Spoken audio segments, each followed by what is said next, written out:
कृष्णा राधे राधे। आप सभी का गीता क्लास में बहुत बहुत स्वागत है। ओम अज्ञानतिमिरन्धस्य ज्ञानञ्जनशलाकया चक्षुरुन्मिलितं येन तस्मै श्रीगुरुवे नमः। गुरुवे गौरचन्द्राय राधिकाय सदालय कृष्णाय कृष्णभक्ताय तद्भक्ताय नमो नमः। नमो विष्णुपादाय कृष्णपृष्ठाय भूतले श्रीमद्भक्तिवेदान्त नारायणीति नामिने। श्रीकृष्णलीला कथनीसुताक्षम् औदार्यमाधुर्यगुणैक्षुक्तं वरं वरेण्यं पुरुषं महन्तं नारायणं तं शिरसा नमामि।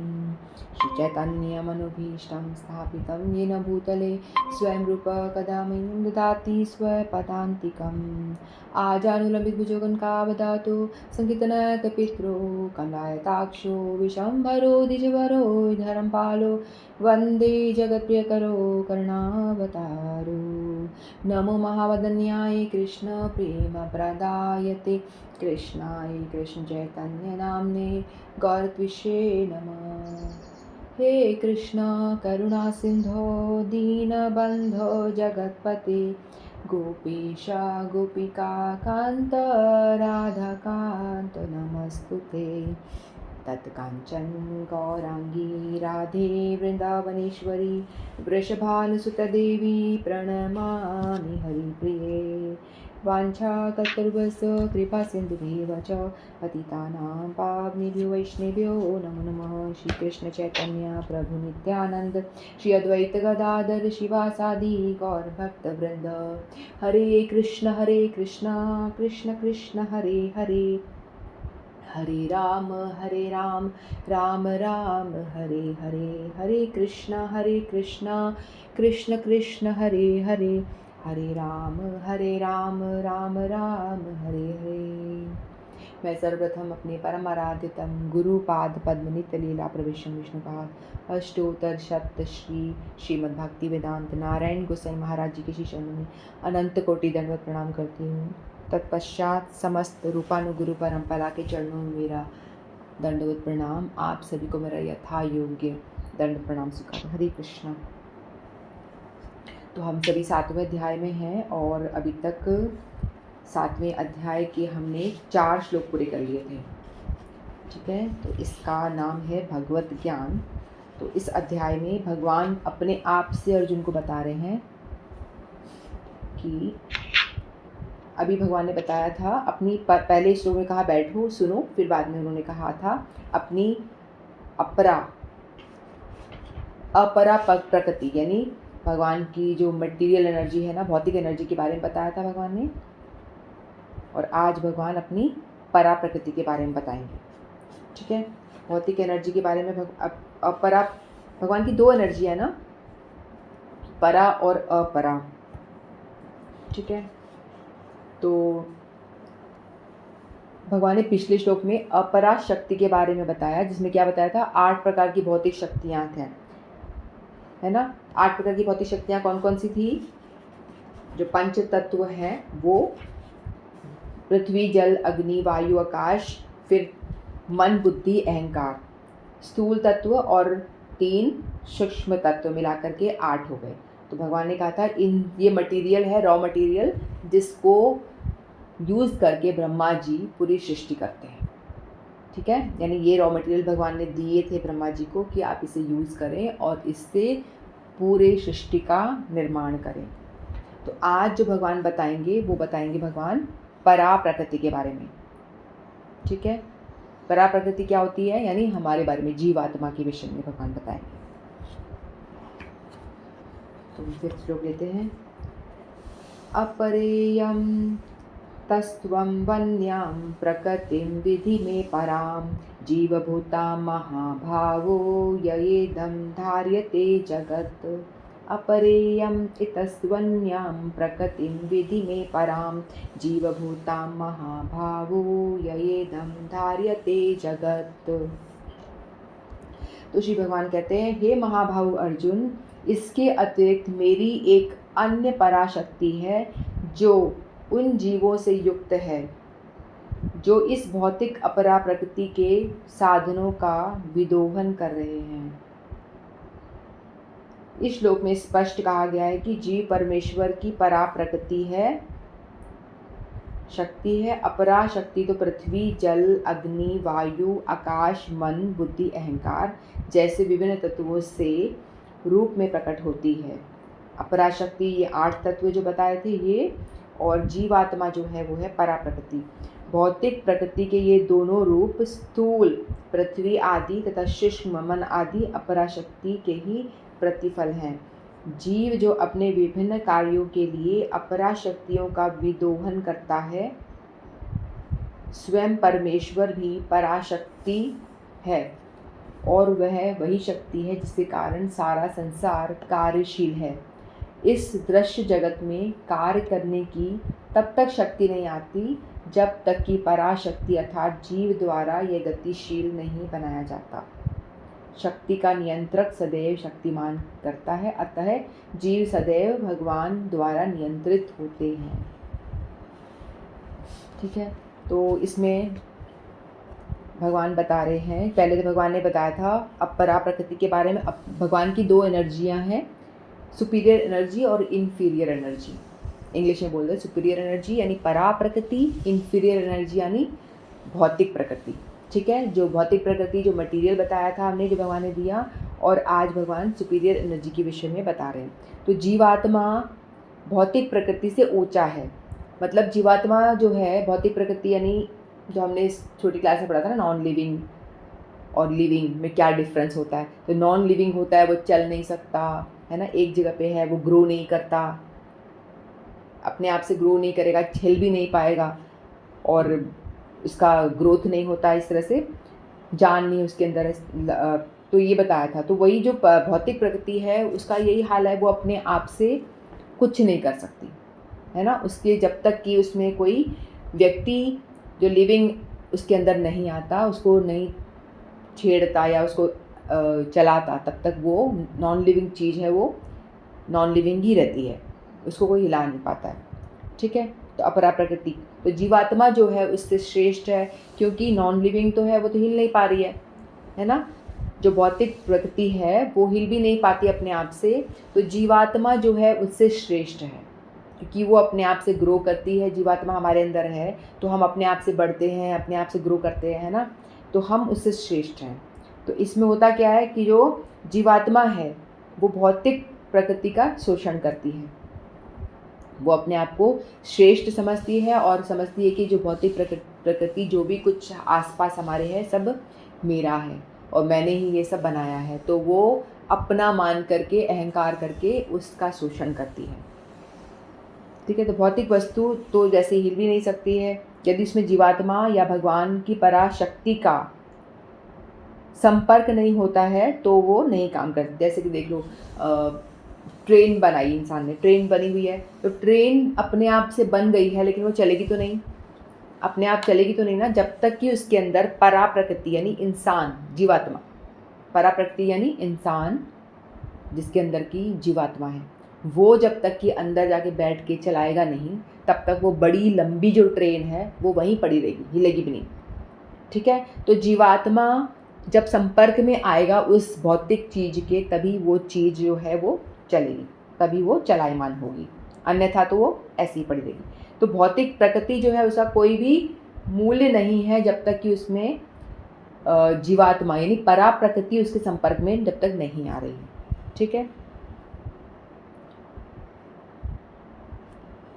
ट्रेन हो या प्लेन हो या कोई भी चीज़ देख लीजिए, कोई लोग ऐसे बोलेंगे रिमोट से भी चलता है, जैसे कुछ ऐसे भी इंस्ट्रूमेंट होते हैं ना, जो जैसे ड्रोन है वो अपने आप से, उसको तो अपने आप उड़ रहा है, हम सोच रहे हैं ऊपर तो कोई चला, लेकिन नीचे कोई कंट्रोलर है ना, उसे कंट्रोल कर रहा है। व्यक्ति का दिमाग है, और व्यक्ति के दिमाग ने ही तो मशीन बनाई है, मानिए कोई भी इंस्ट्रूमेंट या कोई भी जो बनाया गया है, इन्वेंशन नया होता है, तो वो अपने आप तो हो नहीं जाता। ट्रेन भी किसी ने बनाई है तो भगवान व्यक्ति के दिमाग ने ही बनाई है ना, इंसान के दिमाग ने ही सोचा है और इस तरह के नया आविष्कार किया, इन्वेंशन किया, तो उसके पीछे भी उनका दिमाग रहता है, यानी परा प्रकृति ही रहती है। ठीक है, तो जैसे कि बच्चा है, ठीक है, एक छोटा बच्चा गर्भ में आता है, हम लोग ऐसे सोचते हैं हम लोग कि पता नहीं कि इसके अंदर आत्मा अभी आएगी। लोग, मैंने सुना ऐसे बोलते कि 7वें महीने से आत्मा आएगी, है ना। जब कोई लेडी गर्भाधान करती है तो हम बोलते हैं कि 7वें महीने से उसके अंदर आत्मा आती है, तो बच्चा हिलना डुलना स्टार्ट कर देता है। उससे पहले उसके अंदर आत्मा नहीं है। लेकिन ऐसा नहीं होता है। जो लेडीज़ बच्चों को जन्म दे रही है उनको भी नहीं पता होता कि ये कैसे हो रहा है प्रोसेस, ठीक है। तो उनके अंदर आत्मा पहले आती है। आत्मा आती है तभी गर्भाधान होता है, तभी हम समझते हैं कि भाई गर्भ में रह गया है, मानी आत्मा प्रवेश कर चुकी है। फिर वो आत्मा है, इसीलिए वो बच्चा गर्भ के अंदर ग्रो करता है। आत्मा नहीं होगी तो वो ग्रो ही नहीं करेगा, है ना। वो धीरे धीरे बढ़ रहा है, मतलब उसके अंदर कुछ पराशक्ति है जिसकी वजह से वो बढ़ रहा है, गर्भ में धीरे धीरे बढ़ रहा है। पहले वो छोटा सा बीज जैसा होता है, फिर वो और बड़ा होता है, फिर और बड़ा होता है, बड़ा बड़ा बड़ा बड़ा होते, फिर 9 महीने तक उसका संपूर्ण विकास हो जाता है। जब उसके अंग ठीक से हो जाते हैं तो वो हिलना डुलना भी शुरू कर देता है। तो इसीलिए यानी कि पहले आत्मा आ जाती है, उसके बाद ही वो ग्रो करता है। आत्मा नहीं होगी तो ग्रो ही नहीं करेगा, है ना। वैसे ही हमारे अंदर भी आत्मा है, तभी हम सभी लोग भी छोटे बच्चे पैदा होते हैं, फिर वो थोड़ा बड़ा होता है, फिर और बड़ा होता है, फिर बाद में और किशोर अवस्था में आता है, फिर वो जवानी में आता है, फिर बाद में वो बुढ़ापा, फिर बाद में मर जाता है। मर जाता है क्यों? मरना का मतलब क्या हुआ? मरना का मतलब ये हुआ जो उसके अंदर जो परा प्रकृति यानी परा जो जीव है, आत्मा है, वो चली गई, भगवान गए, भगवान के साथ साथ में वो आत्मा भी चली गई। तो उससे हुआ क्या? जो हमारा भौतिक शरीर था पहले भी भौतिक था, और जब जीवात्मा अंदर आई तो उसको चलायमान करा दिया। वो लगा कि चल रहा है, हम बोल रहे हैं, हम चल रहे हैं, हमको लग रहा है ना, ऐसा मशीन भी ऐसे ही। तो जैसे ही वो परमात्मा निकल गए शरीर से, तो जीवात्मा भी उसके पीछे पीछे वो भी निकल गई। तो ये भौतिक शरीर फिर से धरा का धरा रह गया, और इसको हम कहते हैं मृत्यु। जीवात्मा का आना और जीवात्मा का जाना, आना होता है जन्म और जीवात्मा का निकल जाना होता है मृत्यु, ठीक है। तो इसी तरह से कोई बच्चा, हम कहेंगे बच्चा है, बच्चा मान लो जन्म लेते ही मर गया तो वो थोड़ी ना ग्रो करेगा। 2 शिशु ने एक साथ जन्म लिया, एक जीवित है तो वो तो ग्रो करेगा, लेकिन एक शिशु ने जन्म लिया लेकिन वो जन्मते से ही मर गया तो वो तो ग्रो नहीं करेगा, क्योंकि उसके अंदर मर चुका, आत्मा नहीं है उसके अंदर, है ना। तो इसीलिए जो भगवान कहते हैं कि मेरी शक्ति, ये जो परा प्रकृति जो हो रही है ना, ये भगवान कह रहे हैं कि मेरी ही शक्ति है जीवात्मा, ठीक है। मेरी शक्ति जीवात्मा है, जिस वजह से हम सब जीवित हैं। तो हम सब शरीर को चलाने वाली जो है परमात्मा, हमने पहले पढ़ा था ना पुरुषावतार के बारे में। पुरुषावतार का मतलब 3 विष्णु के बारे में हमने पढ़ा था। यानी कृष्ण अपने आप को एक्सपैंड करते हैं विष्णु में ना, कारणोदशाई विष्णु, जिसको हम महाविष्णु भी कहते हैं। फिर कारणोदशाई विष्णु के बाद में गर्भोदक कषाय विष्णु। कारणोदक कषाय विष्णु कारण समुद्र में सोए होते हैं, आराम करते रहते हैं और अपने श्वास लेते हैं, छोड़ते हैं। तो उनके जब वो छोड़ते हैं तो उनके पोरों में से अनंत ब्रह्मांड निकलते हैं। अनंत ब्रह्मांड, कितने पोर होंगे सोचो। तो अनंत ब्रह्मांडों में फिर बाद में वो कारणोदशाई विष्णु जो है महाविष्णु हैं, वो अपने आप को और एक्सपैंड करते हैं गर्भोदकशाई विष्णु में। वो गर्भोदकशाई विष्णु है, वो हर ब्रह्मांड के अंदर चले जाते हैं। फिर वो अपने आप को और एक्सपैंड करते हैं कौन से विष्णु में? क्षीरोदकशाई विष्णु में। अब क्षीरोदकशाई विष्णु जो है परमात्मा है, हर एक इंसान के हर एक परमाणु के अंदर घुस जाते हैं। गर्भोदकशाई विष्णु ब्रह्मांड के अंदर, फिर वो हर एक एटम में घुस जाते हैं, हर एक कण कण में घुस जाते हैं, जीव में भी और हर कण में भी। तो ये तो 3 थे भगवान कृष्ण के पुरुषावतार, इसको बोलते हैं पुरुषावतार। तो भगवान के ये 3 पुरुषावतार हैं। और ये जो भगवान जो विष्णु 3 प्रकट हुए हैं अलग अलग रूप में, ये क्या है? ये भी भगवान कृष्ण के अंश मात्र हैं। भगवान कृष्ण के सिर्फ ये अंश मात्र ही हैं, ठीक है। तो जो ये सृष्टि जो हम देख रहे हैं, ब्रह्मांड जो पूरा हमको दिखाई दे रहा है इतना बड़ा, ये भगवान की पूरी सृष्टि का बस छोटा सा अंश ही हमें देख पा रहे हैं। भगवान ने जितनी बड़ी सृष्टि बनाई है ना, उसका सिर्फ छोटा सा अंश ही हमें दिखता है, जो ये बड़ा ब्रह्मांड जिसको हम कहते हैं। ठीक है। तो सोचो जरा भगवान कृष्ण कितने बड़े होंगे, उनकी स्थिति कितनी बड़ी होगी, क्योंकि जो विष्णु, जो ये ब्रह्मांड, विष्णु का भी एक अंश जो गर्भोदकशाही विष्णु है वही संचालन कर रहे हैं, ब्रह्मा जी को ऑर्डर दे रहे हैं, ब्रह्मा जी के द्वारा वो संचालन करवा रहे हैं, ठीक है। और ब्रह्मा जी को सृष्टि का निर्माण के लिए बोला गया है और शिव जी को सेवा दी गई है कि आप संहार करेंगे। विष्णु एक रूप में गर्भोदशाही विष्णु खुद हैं जो पाल रहे हैं लोगों को, ठीक है। तो ये भगवान कृष्ण के ही एक्सपैंडेड वर्जन है, एक्सपैंडेड फॉर्म है, इनको कहते हैं पुरुष अवतार, ठीक है। तो इसी तरह से हमने पहले परा प्रकृति के बारे में बात की थी और हम अपरा प्रकृति के बारे में बात कर रहे हैं। तो ये परा और अपरा दोनों ही प्रकृतियाँ क्या हैं? भगवान की शक्तियाँ हैं। हम सब भगवान की शक्तियाँ हैं। भगवान क्या है? शक्तिमान है। भगवान शक्तिमान है, ठीक है। इस दृश्य जगत में कार्य करने की तब तक शक्ति नहीं आती जब तक कि पराशक्ति अर्थात जीव द्वारा यह गतिशील नहीं बनाया जाता। शक्ति का नियंत्रण सदैव शक्तिमान करता है, अतः जीव सदैव भगवान द्वारा नियंत्रित होते हैं, ठीक है। जीव अपने आप को सुपीरियर सोचता है कि भौतिक जगत इन्फीरियर है, वो तो हिल नहीं सकता, जड़, यानी भौतिक जगत एक तरह से जड़ है, तो जीव उससे सुपीरियर, क्योंकि उसके अंदर आत्मा भगवान का अंश है, इसीलिए वो सुपीरियर है, वो सोच सकता है, वो हिलडुल सकता है, ग्रो करता है, सब कुछ करता है ना। लेकिन जीव का भी अपना स्वतंत्र अस्तित्व नहीं है, वो भी अपने आप को सोचे कि मैं इंडिपेंडेंट हूँ, मेरे पास पावर है, तो उसकी गलत धारणा है। तो उसको भी ये जीव को समझना चाहिए कि तेरे ऊपर भी कोई कंट्रोलर है, तुझे बनाने वाला भी कोई है, तू शक्ति है, भगवान की शक्ति, और तेरे को बनाने वाला कौन है? शक्तिमान है, जो भगवान है। तो जीव को इस अनुभूति में हमेशा रहना चाहिए कि भाई तेरा अस्तित्व कुछ भी नहीं है। सूरज बड़ा जो पूरा है वो भगवान है, कृष्ण है, और उनके जो ये निकल रही है ना किरणें, किरणों में से भी एक किरण के भी कई चिंगारी जैसे निकलते ना, किरण में से भी कई छोटी छोटी किरणें निकलती हैं, वो जो छोटी छोटी किरणें वो है जीवात्माएं, वो हम हैं। अग्नि में से जो चिंगारियाँ निकलती हैं छोटी छोटी छोटी, वो हम हैं। ऐसे भगवान पूरे हैं, समुद्र, समुद्र की तरह विशाल, और हम क्या हैं? एक बूंद, समुद्र की एक बूंद, हम समुद्र की एक बूंद मात्र हैं। तो भगवान कहते हैं कि भगवान शक्तिमान ही रहेंगे, पहले भी थे और अब भी है, हमेशा रहेंगे। और हम जीव को ये समझना चाहिए, भगवान समुद्र है तो हम समुद्र की एक बूंद है। तो इसको ऐसे कहते हैं अचिंत्य भेदाभेद। अचिंत्य भेदाभेद का मतलब क्या?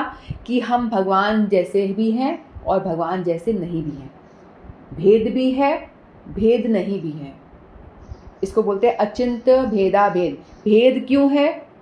हम लोग सेम हैं, सेम भगवान से क्वालिटी में हम सेम हैं, ठीक है। क्योंकि भगवान, जैसे आपने नींबू का रस बनाया, उस पानी में आपने नींबू निचोड़ा, चीनी डाली, काला नमक डाला, काली मिर्ची डाली, उसको घोला, उसमें से एक बूंद निकालोगे तो उस बूंद में आप टेस्ट करोगे ना, एक बूंद निकाल के कि नींबू कैसा टेस्ट आ रहा है, नींबू हुआ कि नहीं, पूरा नमक चीनी सही है कि नहीं, तो आप एक बूंद टेस्ट करोगे तो वही बूंद में जो क्वालिटी है वही पूरे नींबू पानी जो जग भर के बनाया उसमें भी वही क्वालिटी है। इन द सेम वे जो पूरा समुद्र है उसकी एक बूंद में भी वही क्वालिटी है, उतना ही सॉल्ट घुला हुआ है जितना कि पूरे समुद्र में घुला हुआ है। मतलब क्वालिटी वाइज, गुण के हिसाब से हम भगवान के बराबर हैं, यानी कम मात्रा में हमारे में गुण, बहुत ही कम मात्रा में, लेकिन गुण सेम है। नमक हमारे अंदर भी बूंद में भी घुला हुआ है, समुद्र पूरे में भी घुला हुआ है। जो चीज़ें समुद्र में मिली हुई हैं वो सारी चीज़ें उस बूंद में भी हैं। तो क्वालिटी वाइज सेम है, लेकिन कम है मात्रा, क्वांटिटी वाइज हम डिफरेंट है। क्वालिटी सेम है, क्वांटिटी बहुत ज़्यादा। समुद्र की आप क्वांटिटी यानी कितना, मात्रा, क्वांटिटी यानी मात्रा, मात्रा देखो समुद्र कितनी सारी, कितना बड़ा है, विशाल, और हम जीव जो है एक छोटी सी बूंद। तो हम अचिंत्य भेदाभेद का मतलब हम सेम भी हैं क्वालिटी वाइज और भिन्न भी हैं क्वांटिटी वाइज। समझ में आ रहा है? तो इसलिए तो हमको ये समझना चाहिए जीव को कि हम लोग भगवान के द्वारा नियंत्रित किए गए हैं। हम लोग क्या करते हैं, अपने आप को यहाँ आके सोचते हैं कि हम कंट्रोलर हैं और ये जो नॉन लिविंग जो चीज़ है, भौतिक जगत है, इसको हम बना रहे हैं, हमने इसको बनाया है, हम इसको कंट्रोल कर पा रहे हैं। जहाँ जी में गड्ढा खोद के तेल निकालो, जो भी करना है, टॉर्चर कर रहे हैं ना प्रकृति पे, पहाड़ों को तोड़ देते हैं, वहाँ से सुरंग बना देते हैं, कुछ कुछ करते रहते हैं ना अपना दिमाग लगा लगा करके। तो ये सारा एक तरह से क्या हुआ, प्रकृति के साथ छेड़छाड़ करना हुआ, प्रकृति को परेशान करना ही हुआ एक तरह से देखा जाए तो। जितनी हम सृष्टि कर रहे हैं, जितना हम बनाते जा रहे हैं, वो विनाश का कारण भी तो बनता है ना कभी। जो इंसान बना रहा है तो वो सृष्टि जो बनाता है वो एक बार विनाश का कारण भी कितनी बार बनता है। ट्रेन एक्सीडेंट हो गया, ये साइकिल भी एक्सीडेंट हो जाता है, हर चीज़ का होता है ना। परफेक्ट तो नहीं होती, लेकिन भगवान ने जो सृष्टि बनाई है वो एकदम परफेक्ट है। उसमें कोई ऐसा भगवान की इच्छा के बिना कुछ भी नहीं होता, ठीक है। जैसे भगवान ने देखो कितने बड़े बड़े ग्रह बना रखे हैं, जो 9 प्लैनेट्स हैं, है ना। सूर्य है, बृहस्पति है, शुक्र है, सारे इतने बड़े बड़े, पृथ्वी है, ये सब क्या है, ब्रह्मांड में स्पेस में ऐसे ही लटके हुए हैं। अब इन्हें कौन पकड़ के रखा, कैसे ये कौन सी शक्ति है जो इनको टिकाए हुए है, गिर नहीं रहे, टिके हुए कैसे हैं ये साइंटिस्ट लोग अपना माथा खुजाते रहते हैं, कोशिश करते रहते हैं, इनको भी समझ में कुछ नहीं आता। थोड़ा बहुत समझ में आता है तो ग्रेविटेशनल फोर्स है, ये है, वो है, बोल दिखते हैं। फिर नेक्स्ट कोई नया साइंटिस्ट नहीं नहीं नहीं नहीं ऐसा नहीं, ऐसा है। फिर वो थ्योरी बदल देते हैं, फिर वो नया एडिशन ऐड करते हैं। फिर कोई अगला साइंटिस्ट आता है, नहीं नहीं मेरे हिसाब से, पूरा नहीं बोलते, नहीं इन माय ओपिनियन, ऐसे स्टार्ट करें, मेरे हिसाब से ऐसा है। फिर वो एडिशन नया चेंज होता है। साइंस में हर साल आप देखते ही थे ना, न्यू एडिशन आते हैं। छोटे बच्चे किताबों में भी आते हैं, बड़ों में भी आते हैं। हर थ्योरी जो होती है चेंज होती रहती है, क्योंकि इंसान परफेक्ट नहीं है। जो भी वो सोचता है वो कुछ ना कुछ गड़बड़ होता है। लेकिन भगवान बोलते हैं, जो मैंने बनाई भगवद गीता बनाई, ये परफेक्ट नॉलेज दे रहा हूँ। भगवान एकदम कॉन्फिडेंस के साथ बोलते हैं, क्योंकि पता है उनको मैं ही हूँ जो हूँ। तो मैं जो बना रहा हूँ, मैं आपको परफेक्ट नॉलेज दे रहा हूँ। ये करोड़ों साल पहले भी यही थी, सेम नॉलेज थी, आज भी वही है, और करोड़ों साल बाद में भी यही सेम नॉलेज रहेगी। इसमें कोई न्यू एडिशन नहीं आएगा, कुछ भी नहीं आएगा, कुछ चेंजेस नहीं होंगे। लोगों की ऐसी मान्यता होती है ना, ये पूजा पाठ, भगवद गीता, भागवत, ये अरे हमारे थोड़ी, हम तो जवान हैं, हम क्यों पढ़ें, ये तो हमारे बूढ़े जो बुजुर्ग लोग हैं उनको पढ़ने दो, उनका काम है। ये सबका काम है, जिसको शरीर मिला है वो सबको ये पढ़ना है, सबको समझना है इसके विषय में, अपने विषय में, इसके विषय में नहीं, अपने विषय में। भगवद गीता हमको अपने बारे में जना रही है कि हम क्या हैं, हम कैसे चल रहे हैं, ये हमको बता रही है भगवद गीता।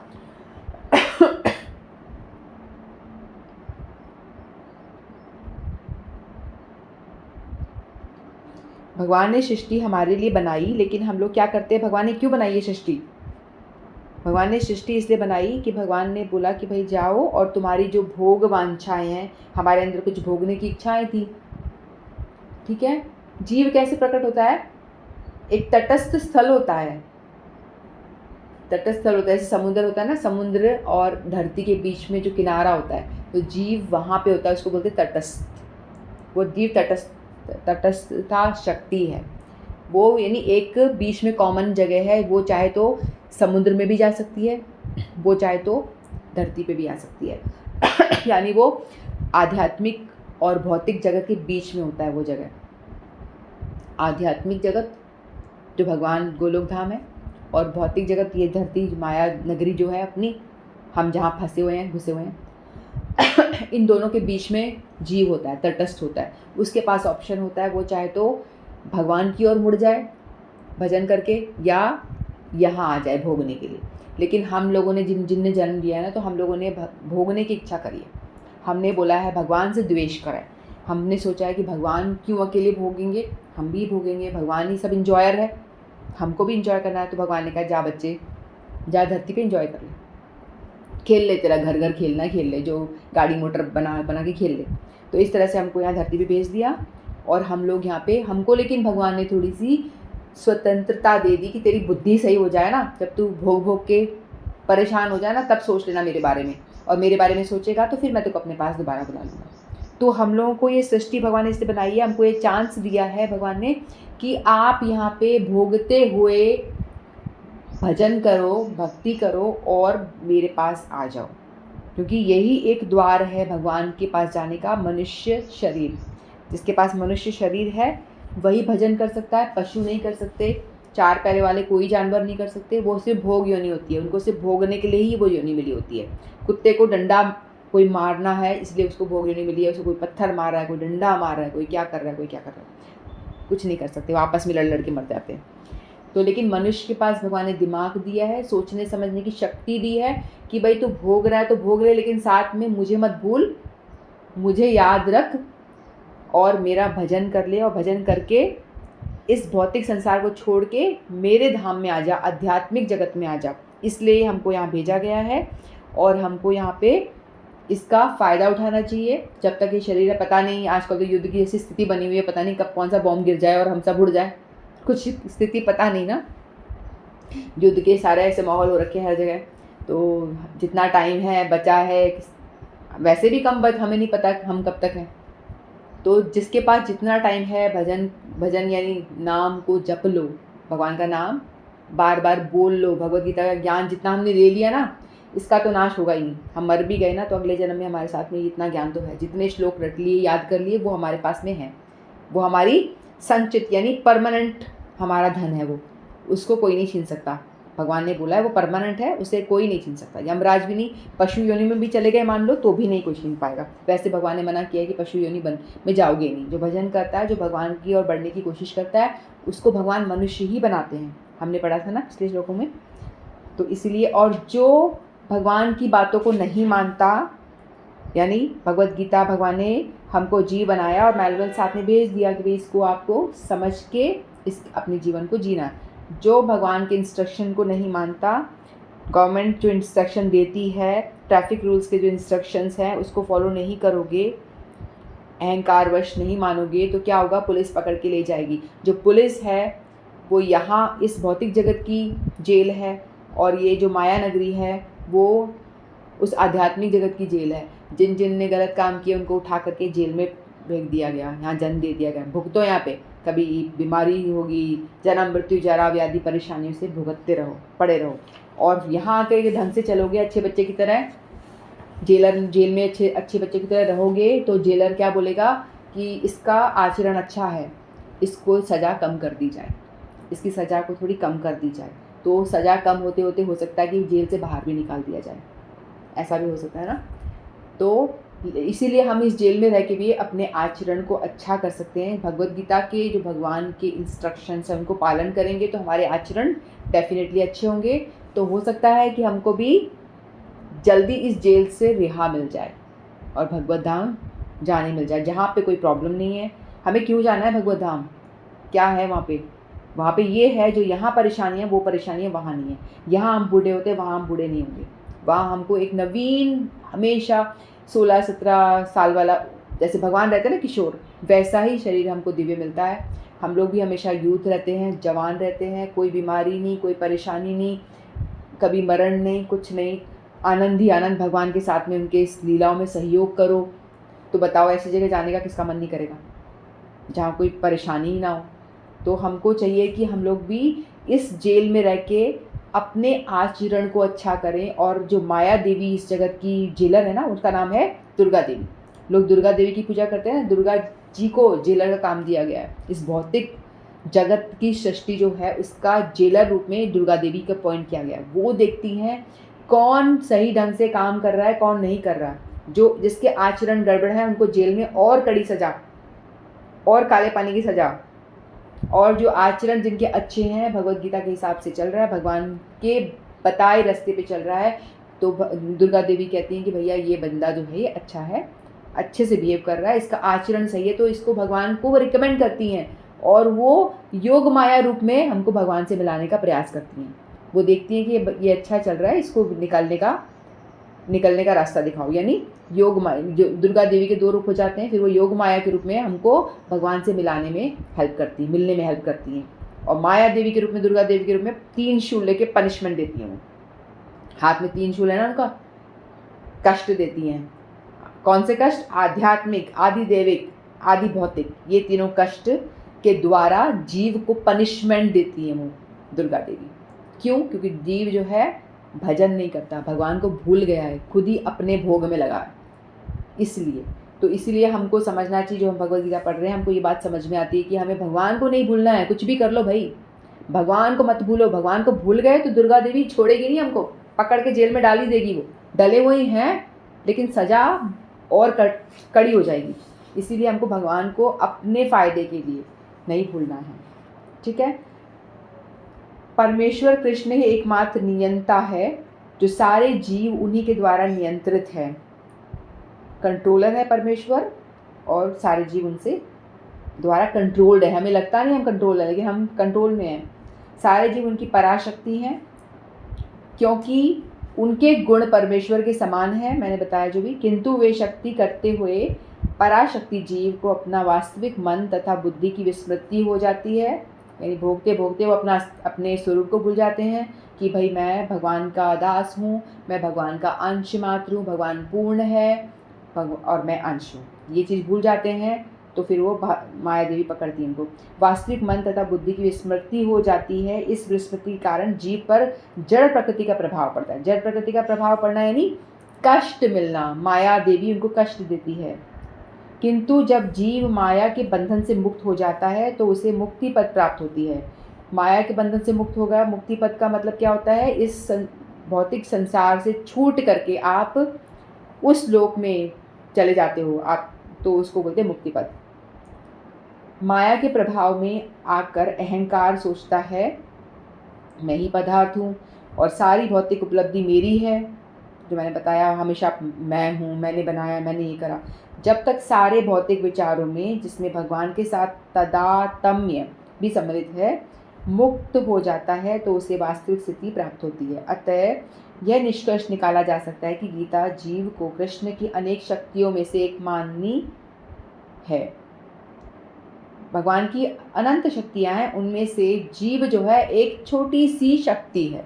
अनंत शक्तियों में से एक छोटी सी शक्ति है। भगवान तो इतने सारे ब्रह्मांड, इतने सारे प्लैनेट वो भी चला रहे हैं।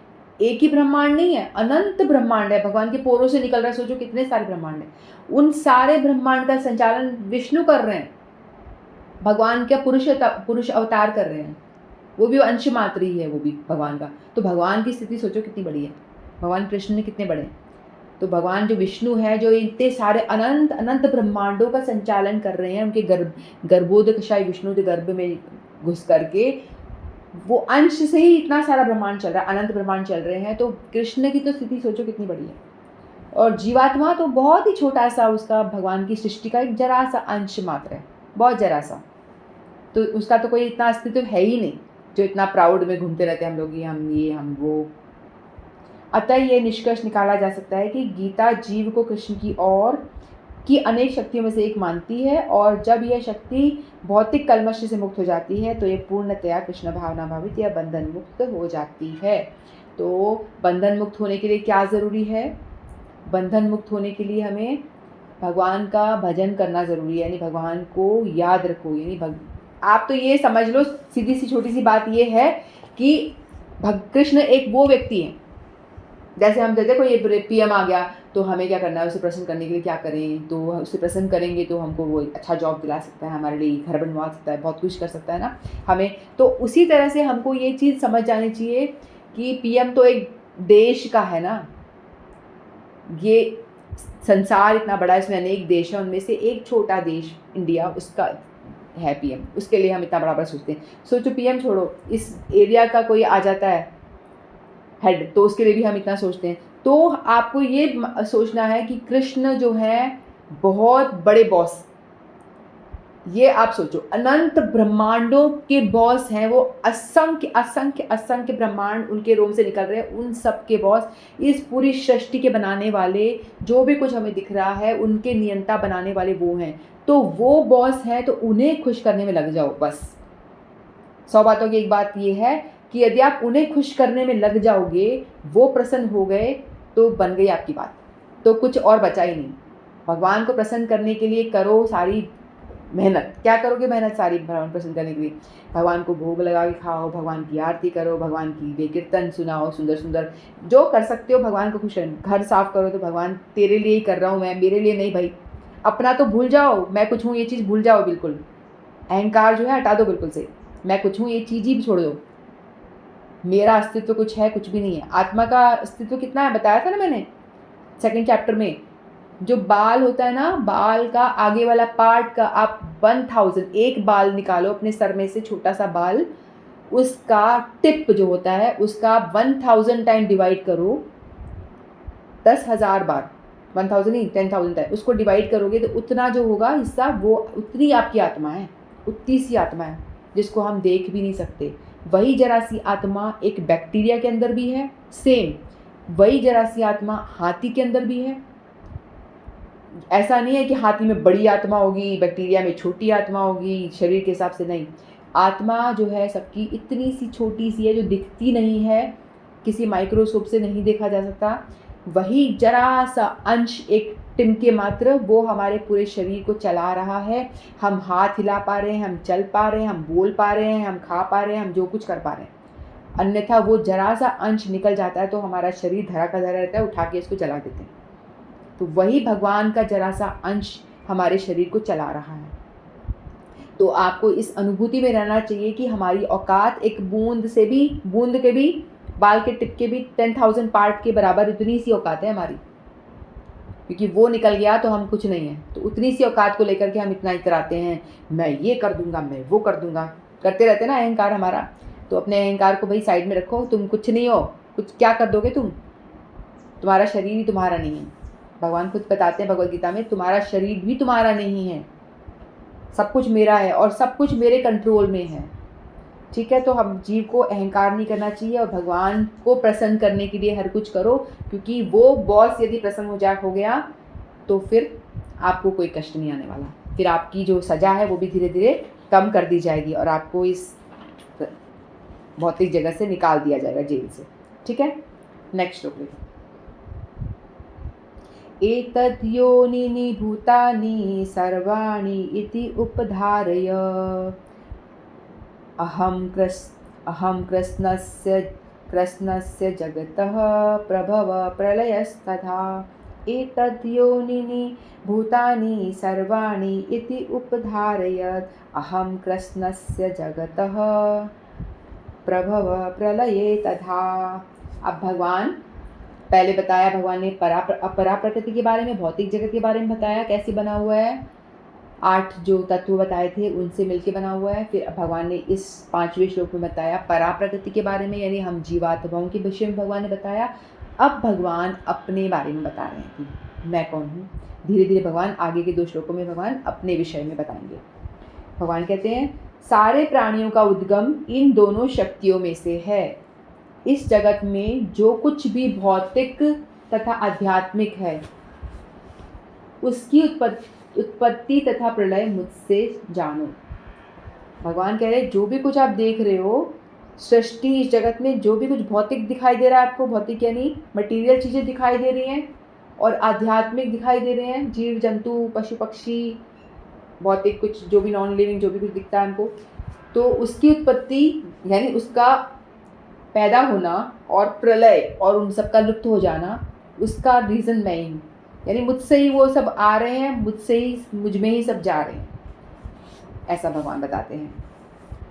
जितनी वस्तुएं विद्यमान है वे पदार्थ तथा आत्मा के प्रतिफल हैं।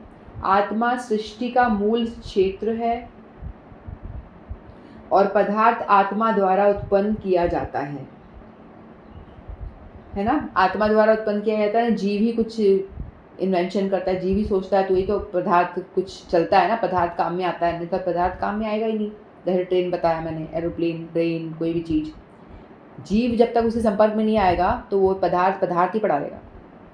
भौतिक विकास की किसी भी अवस्था में आत्मा की उत्पत्ति नहीं होती, अपितु यह भौतिक जगत आध्यात्मिक शक्ति के आधार पर ही प्रकट होता है। भौतिक जगत है उसमें आध्यात्मिक शक्ति जरूरी है। आध्यात्मिक शक्ति नहीं होगी ना तो ये भौतिक जगत भौतिक ही पड़ा रहेगा। जैसे सारे जो मटेरियल जो भगवान ने दिए, 5 तत्व और मन बुद्धि अहंकार जो भी कुछ है, जब तक कि उसमें आध्यात्मिक यानी भगवान उसमें आके इन्वॉल्व नहीं होंगे, भगवान हम यानी हम लोग भी तो भगवान का ही अंश है ना, तो इन्वॉल्व नहीं होंगे तब तक कि ये सृष्टि, मतलब सृष्टि बनेगी नहीं, वो ऐसी पड़ी रहेगी, नॉन लिविंग स्टेट में ही रहेगी, हिलेगी डुलेगी नहीं, ऐसी पड़ी रहेगी वो। इस भौतिक शरीर का इसलिए विकास हुआ क्योंकि इसके भीतर आत्मा उपस्थित है। एक बालक धीरे धीरे बढ़कर कुमार तथा अंत में युवा बन जाता है क्योंकि उसके भीतर आत्मा उपस्थित है। इसी प्रकार इस विराट ब्रह्मांड की समग्र सृष्टि का विकास परमात्मा विष्णु की उपस्थिति की होने के कारण हुआ है। तो हम ये देख रहे हैं कि जो मटेरियल चीज, भौतिक चीज भी जो है, उसके पीछे इंसान जीवात्मा का हाथ है ना। इंसान का हाथ होगा तभी वो जो ये भौतिक जगत है वो भी कुछ चलायमान होता है, कुछ कर पाता है। उसी तरह से तो ये जो ब्रह्मांड हम देख रहे हैं ना, जो इतना बड़ा विराट ब्रह्मांड है, समग्र सृष्टि है, उसके पीछे भी तो कोई होगा चलाने वाला उसको। तो जैसे आत्मा इस भौतिक जगत को चला रहा है, जीव चला रहे हैं, उसी तरह से इस पूरे अनेकों ब्रह्मांड को चलाने वाली भी एक आत्मा है जिसे कहते हैं परमात्मा। ठीक है, वो बड़ी आत्मा परमात्मा, वो विष्णु है। ठीक है, परमात्मा विष्णु की उपस्थिति के कारण होता है। जो भी सब ब्रह्मांड वगैरह जो चल रहे हैं, हवा में लटके हुए हैं सारे ग्रह नक्षत्र, जो भी तारे सितारे जो भी हैं, तो ये सब इनके अंदर भगवान परमात्मा का पावर है। उनके पावर द्वारा ये सब अपनी अपनी जगह स्थित हैं, अपने अपने कक्ष में वो स्थित हैं और अपनी अपनी ड्यूटी सुचारू रूप से कर रहे हैं। जो सूर्य देवता अपने समय पे सुबह सुबह उग जाते हैं, अस्त हो जाते हैं, यानी उनको जो जो ड्यूटी दी गई है वो अपना काम बहुत ही एक अच्छे बच्चे की तरह करते हैं। वो अपना छुट्टी नहीं लेते कि आज नहीं उगना भैया, छोड़ो आज तो नहीं उगना। वो कभी छुट्टी नहीं लेते, अपना काम सभी अच्छे से करते हैं। देवी देवता हो या सब कोई भी हो, जिनको भी भगवान ने अपॉइंट किया है, काम दिया है, वो अपनी सारी ड्यूटीज़ करते हैं। आत्मा तथा पदार्थ मूल्यतः भगवान की दो शक्तियाँ हैं। आत्मा पदार्थ परापरा शक्ति हो गई, भगवान की दो शक्तियाँ हैं, जिसके संयोग में विराट ब्रह्मांड प्रकट होता है। दोनों से मिलकर के ब्रह्मांड प्रकट हो जाता है। अतः भगवान ही सभी वस्तुओं के आदि कारण है। भगवान का अंश रूप जीवात्मा भले ही किसी गगनचुंबी प्रसाद या किसी महान कारखाने या किसी महानगर का निर्माण कर सकता है। जो जीवात्मा है वो लोग बड़े बड़े गगनचुंबी बड़े बड़ी बिल्डिंग्स बना लेते हैं ना, और बड़े बड़े अपने इंडस्ट्रीज़ कारखाने खोल लेते हैं। कुछ जो उनके बस की बात है, महानगर बना देते हैं, वो इतना सृष्टि कर सकते हैं, किंतु वह विराट ब्रह्मांड का कारण नहीं हो सकता। वो ये छोटी मोटी सृष्टि कर सकते हैं जो हमें वो भी बहुत बड़ी लगती है, छोटी मोटी तो नहीं लगती, लेकिन वो इतनी कर सकते हैं। लेकिन जो विराट ब्रह्मांड है उनका कारण जीवात्मा कभी नहीं हो सकता। उनका कारण तो सिर्फ कौन है? विराट आत्मा या परमात्मा। इस विराट ब्रह्मांड का सृष्टा बनाने वाला या विराट आत्मा या परमात्मा है। इन बड़े बड़े ब्रह्मांड के बनाने वाले भगवान है। और परमेश्वर कृष्ण विराट तथा लघु दोनों ही आत्माओं के कारण हैं। अब समझ में आई बात यहाँ पे भगवान कृष्ण की। तो भगवान कह रहे हैं कि भगवान कृष्ण जो है वो परमेश्वर, जो विष्णु रूप बताया मैंने, जो गर्भोदकशाय विष्णु है, जो सारे अनंत ब्रह्मांड विराट ब्रह्मांड को चला रहे हैं। या हम जीव, छुटकू से जीव, चिंगारी मात्र जो हम जीव हैं, अनंत जीव। तो भगवान कहते हैं कि इन दोनों का कारण मैं ही हूँ। इन दोनों को, विष्णु को चलाने वाला भी मैं ही हूँ और इन छोटी छोटी चिंगारी जैसे जीवों को चलाने वाला भी मैं ही हूँ। ठीक है। और परमेश्वर कृष्ण विराट तथा लघु दोनों ही आत्माओं के कारण हैं। अतः वे समस्त कारणों के कारण हैं। इनकी पुष्टि कठोपनिषद में हुई है, यानी अलग अलग ग्रंथों में। नित्यो नित्यानाम चेतन चेतनानाम, यानी भगवान की जो तारीफ, भगवान की महिमा बहुत सारे शास्त्रों में अलग अलग ग्रंथों में की। जैसे कठोपनिषद एक ग्रंथ है, उसमें करी गई है। ठीक है।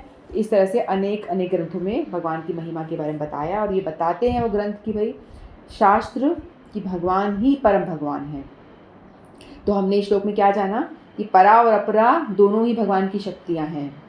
और बंधन का कारण क्या है?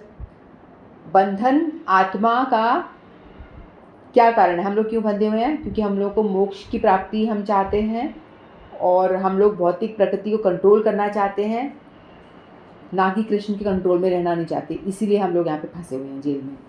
ठीक है, यही कारण है हमारा। एक बार क्या होता है, जेल में बहुत सारे कैदी होते हैं, ठीक है, बहुत सारे कैदी होते हैं जेल में। तो एक बार जेलर होता है ना, वो ऐसे ही जेलर होता है, तो उसमें पीएम समझो, प्राइम मिनिस्टर आता है विजिट के लिए कि आपके जेल में कैसा क्या है, कैदियों के लिए क्या क्या फैसिलिटीज़ हैं, कैसे उनका रहना है और क्या सुधार हो रहा है, ऐसे निरीक्षण करने के लिए नहीं आते, इंस्पेक्शन के लिए। तो पीएम एक दफ़ा आते हैं जेल में, और वो आकर के हर एक जेलर के रूम में जा रहे होते हैं और पूछते हैं कि भैया आपको क्या चाहिए, आपको क्या चाहिए। तो ऐसे ही लोग सोच के रखते हैं कि भैया हमको बड़ी अपॉर्चुनिटी मिली है, हम पूछ लेते हैं कि हमें क्या चाहिए, लिस्ट बना लेते हैं क्या क्या चाहिए।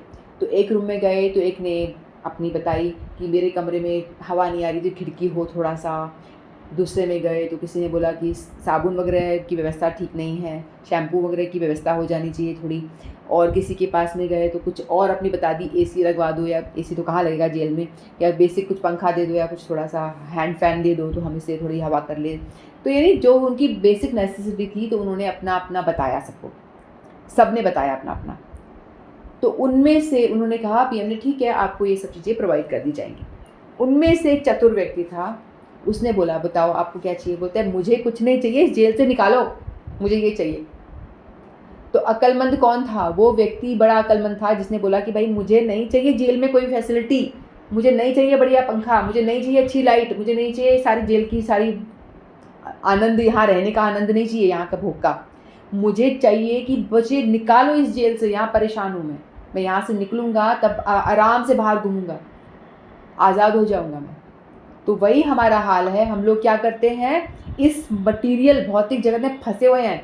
और हम क्या करते हैं, मुझे बेटा दे दे, मुझे गाड़ी दे दे, मुझे घोड़ा दे दे, मुझे ये दे दे, वो दे दे। यानी मट्टी जेल में जो वो जेलर, वो जो कैदी मांग रहे थे ना, साबुन दे दो, तेल दे दो, ये दे दो, बेसिक फैसिलिटी को ही मांग रहे थे। हम लोग भी वही उसी में अटके पड़े, हमें ये दे दे, वो दे दे कर जा रहे हैं। लेकिन कोई एक विरला समझदार होता है, वो भगवान से प्रार्थना करता है, मुझे नहीं चाहिए ये भौतिक चीज़ें, भाई निकालो इस जेल से, इस भौतिक जगत से निकालो मुझे बाहर, और मुझे लेके जाओ कहाँ, भगवत धाम, अपने पास बुलाओ, जहाँ कोई परेशानी नहीं है, वहाँ रखो ना। आप मुझ पे कृपा करना चाहते हो तो ऐसी कृपा करो जो परमानेंट हो, तो ऐसी कृपा करो। तो इसीलिए हम लोग भी जो जेल में फंसे हुए हैं, तो हमको भी मूर्ख नहीं बनना चाहिए उन कैदियों की तरह, देवी देवताओं की पूजा करके उनसे ये माँ ये दे दे, वो दे दे, ये वो मांग मांग के पगलों की तरह अपनी ज़िंदगी ख़राब नहीं करे। इससे अच्छा भगवान को मांगने का प्रयास करें। भाई जो बॉस है, अनंत ब्रह्मांडों का जो बॉस है, उसको प्रसन्न कर लो तो बात बन जाएगी। वो हमें सब कुछ दे सकता है, क्योंकि देवी देवता को पावर भी उन्होंने दिया ना, हमने पढ़े थे पिछले चैप्टर्स में। तो हम लोग को क्या करना है, जो भगवत गीता में जो नियम बताए हैं, आदेश भगवान हमको दे रहे हैं, हम जो पढ़ रहे हैं, जिसको जितना हम ग्रहण कर पा रहे हैं, उसको हम समझें, समझ करके उसको अप्लाई करें। ठीक है, समझना ही नहीं है, समझ करके उसको अपनी लाइफ में इम्प्लीमेंट, अप्लाई भी करना है, तब कुछ फ़ायदा होगा। तो भौतिक संसार जो जेल के समान है, ये बात हमें समझ में आ गई। और हमें, हमारे को भगवान ने थोड़ी सी इंडिपेंडेंस दी, बताया था मैंने कि हमको थोड़ी सी इंडिपेंडेंस क्या दी है कि या तो हम भजन कर लें, या हम मत ये भगवान को चुन लें, या माया देवी को चुन लें। या माया देवी, दो हमारे पास दो ही रास्ते हैं, ये एक रास्ता भगवान की ओर जाता है, एक रास्ता माया की ओर जाता है, यानी संसार की ओर जाता है, संसार के भोगों की ओर जाता है। तो हमको इतनी स्वतंत्रता है, भगवान ने बोला है कि तू ये चूज़ कर सकता है। भगवान ये नहीं कहते कि मैं तेरे को डंडा मार के बोले भजन कर मेरा, भजन कर मेरा, ऐसे नहीं। भगवान ने भगवत गीता में भी समझा दिया अर्जुन को, लेकिन लास्ट ने बोला तेरी इच्छा है वैसा कर। भगवान किसी को फोर्स नहीं करते।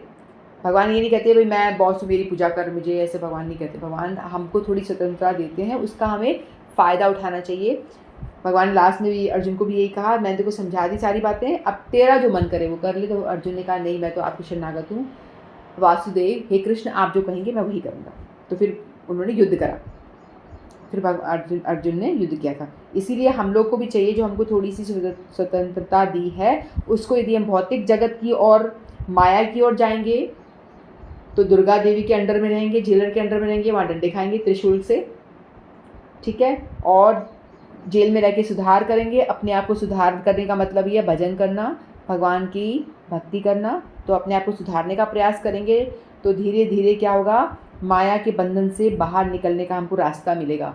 और माया देवी हमें खुद रास्ता बता देंगी। माया देवी योग माया बन जाती है, रास्ता दिखाने वाली योग माया बन जाएंगी और वो हमको भगवान की ओर रास्ता दिखाएंगी और फिर ही हम इस भव सागर को, ये भौतिक जेल को छोड़ करके हम मोक्ष प्राप्त कर सकते हैं। मोक्ष यानी भगवत धाम जा सकते हैं। ठीक है, तो हम लोग को सबको चाहिए कि हम ठीक से भजन करें, भक्ति करें। भजन भक्ति क्या होती है? आप बोलोगे क्या भजन और क्या भक्ति, होता क्या है ये? मतलब जिसे कुछ नहीं पता वो चैंटिंग शुरू करे। अगर आप चैंटिंग शुरू कर रहे हो तो आपकी भजन भक्ति हो गई शुरू, आपको और कुछ नहीं करना। आपने यदि हरे कृष्ण महामंत्र बोलना शुरू कर दिया, हरे कृष्ण कृष्ण कृष्ण हरे हरे, हरे राम राम राम हरे हरे, इस मंत्र को बोलो बार बार, तोते की तरह बोलो। इसे बोलना शुरू करोगे, इसी से आपका भक्ति भजन शुरू हो गया। और यही आपको सारे आपके अंदर हृदय में जितने भी कल्मश हैं, जितने भी अंदर लोगों के प्रति द्वेष भरा हुआ है, गुस्सा भरा हुआ है, गंदगी भरी हुई है, लालच, डर, भय, ये सारा ये हरि नाम जो हम बोलेंगे ये क्या करेगा? इरेज। पेपर पे कुछ लीक लपोटे करे होते हैं ना पेंसिल से, उसको इरेज करते हैं रबड़ से। तो हमारे भी पेपर पे, हृदय रूपी पेपर बहुत गाढ़े गाढ़े पेंसिल से वो बने हुए हैं गंदगी। तो उसको महामंत्र बोलेंगे तो बोलते बोलते वो धीरे धीरे क्लीन होना शुरू हो जाएगा। लेकिन हम सोचेंगे हमको एक दिन में रिजल्ट मिलेगा, तो नहीं मिलेगा, क्योंकि वो मिट रहा है। आपने करोड़ों जन्म लिए हैं, करोड़ों जन्म ले चुके हो, तब से आपने गंदगी इकट्ठी कर रखी है। जो कागज़ पे लिखा हो बहुत गाढ़ा हो चुका है, उसको अगर महामंत्र से हम इरेज करेंगे तो थोड़ा हल्का एक लेयर उतरेगी, फिर एक लेयर उतरेगी, ऐसे। तो आपको धैर्य बनाए रखना होता है। ये रिज़ल्ट की आशा मत करो कि कुछ रिज़ल्ट मिलेगा, मुझे कुछ फील होगा, क्योंकि आपका इतना ज़्यादा है, समुद्र जितना बड़ा, पहाड़ जितना बड़ा पापों का ढेर लगा हुआ है अंदर। तो उसमें से यदि एक एक बूंद, एक एक मग्गा, एक एक बाल्टी निकलेंगे तो फ़र्क ही नहीं पड़ेगा। तो इसीलिए आपको विश्वास रखना है कि फ़र्क पड़ रहा है और चैंटिंग करें। ये बहुत इंपॉर्टेंट है। ठीक है, यानी कलयुग का धर्म ही है नाम संकीर्तन। तो भगवान के नामों का सहारा लें और इस भवसागर से निकलने का प्रयास करें। ठीक है, भगवान के नामों का सहारा लेंगे तो आप इस भौतिक जगत को छोड़ सकते हैं। ठीक है, तो मैं इतना ही करके वाणी को विराम देती हूँ। वांछा कल्पतरुभ्यश्च कृपा सिंधुभ्येव च पतितानां पावनेभ्यो वैष्णवेभ्यो नमो नमः। श्रीमद्भगवद्गीता की जय। आप सभी हरे कृष्ण।